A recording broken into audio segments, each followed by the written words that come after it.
आज का हमारा चैप्टर है प्लासेंटा। और प्लेसेंटा को दो अन्य नामों से भी जाना जाता है। इसे जेर या अपरा भी कहते हैं।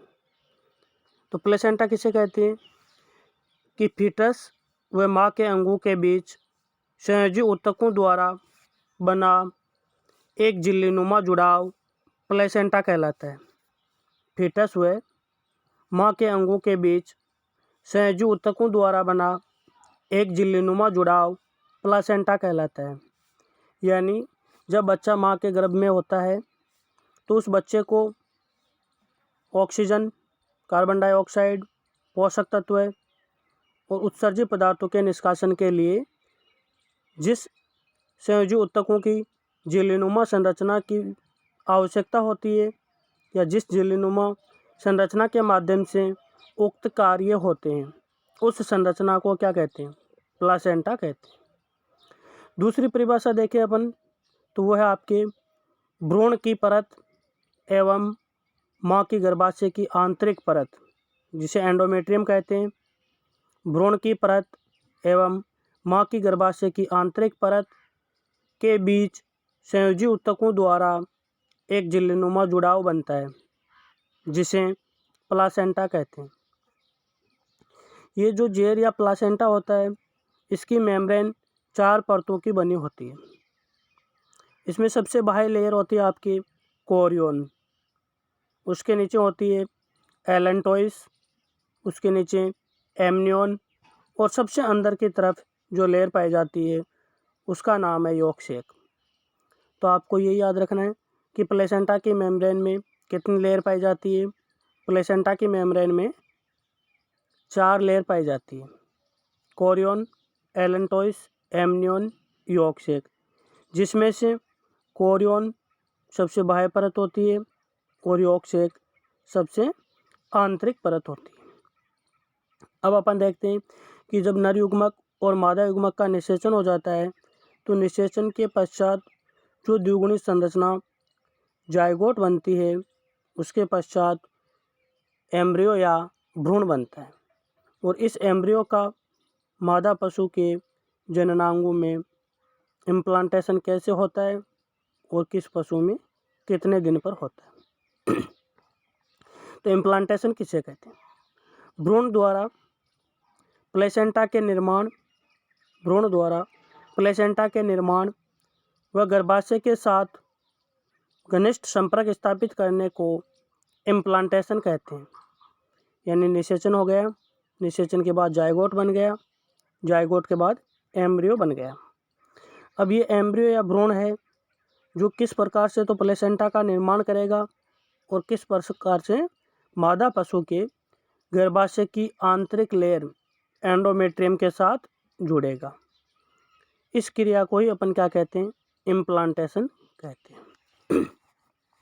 इसकी अवधि सभी पशुओं में अलग अलग होती है। गाय में इम्प्लांटेशन निषेचन के 35वें दिन पर होता है या 35 दिन बाद होता है। घोड़ी में इम्प्लांटेशन निषेचन के 56वें दिन होता है। जिस दिन निषेचन हो जाता है उसके 56 दिन बाद घोड़ी में भ्रूण का इम्प्लांटेशन होता है और प्लेसेंटा का निर्माण शुरू हो जाता है।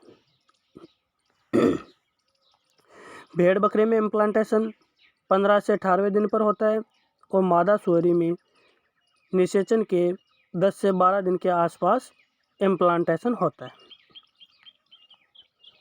इम्प्लांटेशन होने के बाद ये भ्रूण या एम्ब्रियो है वो किस में बदल जाता है? फीटस में। वृद्धि करता हुआ भ्रूण मुख्य अंगों, ऊतकों एवं तंत्रों के निर्माण के पश्चात फीटस कहलाता है। जब तक एम्ब्रियो में ऊतक, अंग और तंत्र नहीं बनेंगे तब तक अपन उसको फीटस नहीं बोल सकते। यानी भ्रूण की ग्रोथ हो रही है और उसमें ऊतक, अंग और तंत्रों का निर्माण हो गया तो उसके पश्चात उस संरचना को अपन क्या बोलते हैं? Foetus.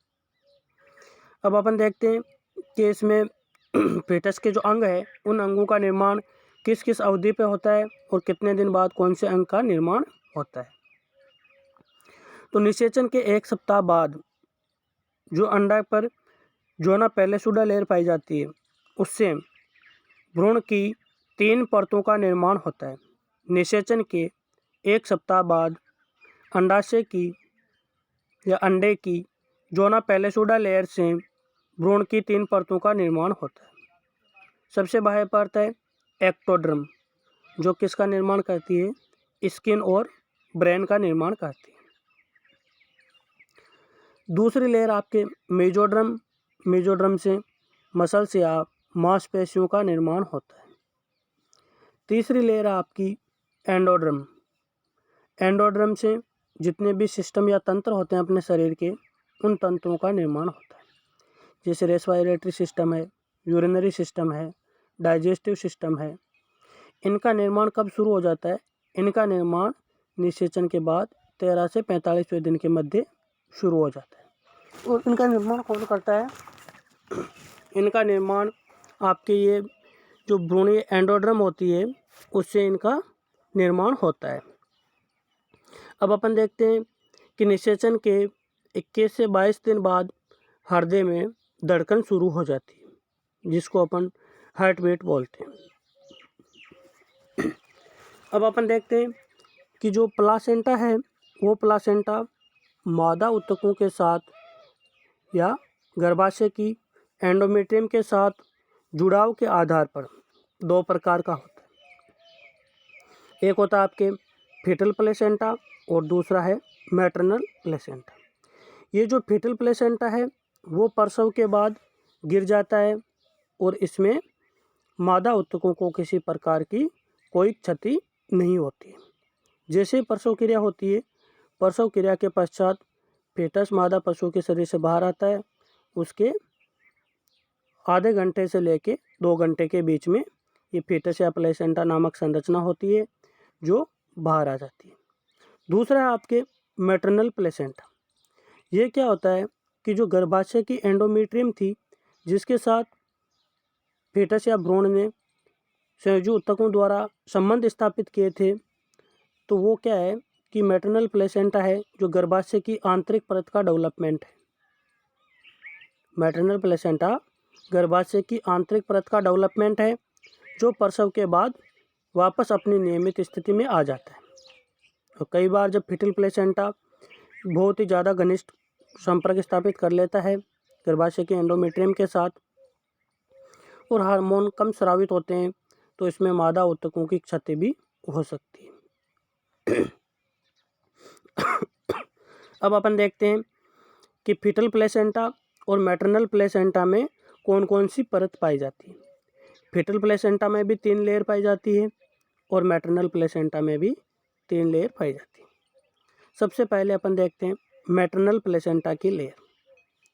Endometrium, first layer endometrium है, दूसरी है कनेक्टिव टिश्यू ऑफ एंडोमेट्रियम और तीसरी लेयर है आपके एपिथेलियम ऑफ एंडोमेट्रियम।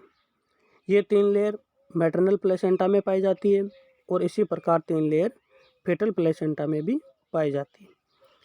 ये मैटरनल प्लेसेंटा में जो लेयर पाई जाती है वो गर्भाशय की एंडोमेट्रियम का रूपांतरण है, जबकि फीटल प्लेसेंटा में जो लेयर पाई जाती है वो फीटस के ऊपर जो लेयर पाई जाती थी, एलेंटोइस है, एमनियन है, कोरियन है, यॉर्क शेक है, उनका ही रूपांतरण होती है। तो फीटल प्लेसेंटा की लेयर आपके Korean, connective tissue of Korean और फीटल एंडोथेलियम। ये 3 लेयर फीटल प्लेसेंटा में पाई जाती है। इसके बाद अपन थोड़ा सा कुछ प्रसव क्रिया के बारे में देख लेते हैं कि जब मादा पशु में प्रसव होता है तो क्या होता है कि उसके पहले फर्स्ट वाटर बैग बाहर आता है, फिर सेकंड वाटर बैग बाहर आता है और सेकंड वाटर बैग के अंदर क्या होता है, अपना फीटस या बच्चा होता है और इस बच्चे को यहाँ पे किस प्रकार से पोषण वगैरह मिलता है। तो प्रसव के समय जो फर्स्ट वाटर बैग आता है वो है एलेंटोइस कोरियन कैविटी का फ्लूइड होता है, जिसमें केवल और केवल लिक्विड होता है। प्रसव के समय जो फर्स्ट वाटर बैग आता है वह है एलेंटोइस कोरियन कैविटी का फ्लूइड होता है। क्वेश्चन ऐसे पूछा जाता है कि फर्स्ट वाटर बैग खालिस्तान का फ्लूइड होता है, तो फर्स्ट वाटर बैग किसका रूपांतरण है या किसका फ्लूइड होता है, तो वो है आपके एलेंटोइस कोरियन कैविटी का fluid. Second water bag amniotic cavity का फ्लूइड होता है, जिसके अंदर क्या होता है, फेटस या बच्चा होता है। ये बच्चे की पैरों की हरकतों से फट जाता है और बच्चा मादा पशु के शरीर से बाहर आ जाता है। इसके अलावा जब फेटस मादा के गर्भ में रहता है तो उसको पोषण किस माध्यम से मिलता है, यूटेराइन मिल्क द्वारा। तो ये यूटेराइन मिल्क क्या है, इसके बारे में अपन देखते हैं कि निषेचन के बाद भ्रूण एवं हार्मोन के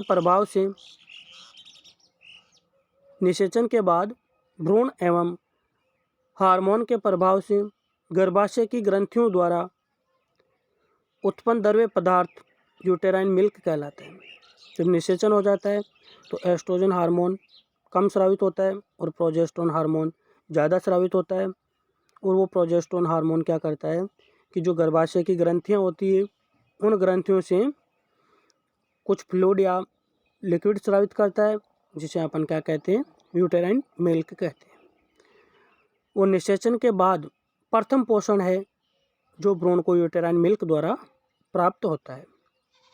अगर आपको पूछ ले कि भ्रूण को पोषण किस विधि द्वारा प्राप्त होता है, तो भ्रूण को पोषण विसरण विधि द्वारा प्राप्त होता है, जिसको अपन डिफ्यूज मेथड भी कहते हैं। निषेचन की बात करें कि प्रथम निषेचन कहाँ होता है, तो सबसे पहले निषेचन होता है आपके अंडवाहिनी के एम्पुला भाग में। निषेचन अंडवाहिनी के एम्पुला भाग में होता है। तो यह आपके प्रसव से संबंधित भी कुछ जानकारी हो गई कि सबसे पहले जो वाटर बैग आता है वो कौन सी कैविटी का फ्लूइड होता है, सेकंड वाटर बैग कौन सी कैविटी का फ्लूइड होता है, और भ्रूण को किस प्रकार से पोषण मिलता है। सबसे मेन चीज़ इसमें यही है कि यूटेराइन मिल्क है, एमनियोटिक कैविटी फ्लूइड है, एलेंटोइस कैविटी फ्लूइड है, और भ्रूण को पोषण किस विधि द्वारा प्राप्त होता है। और इसके साथ साथ ये भी आपके काफ़ी इंपॉर्टेंट क्वेश्चन बनता है कि गाय में या भैंस में निषेचन की क्रिया कहाँ होती है। तो गाय या भैंस में निषेचन की क्रिया है जो अंडवाहिनी के एम्पुला भाग में होती है। आगे का है जो अपन नेक्स्ट क्लास के अंतर्गत पढ़ेंगे।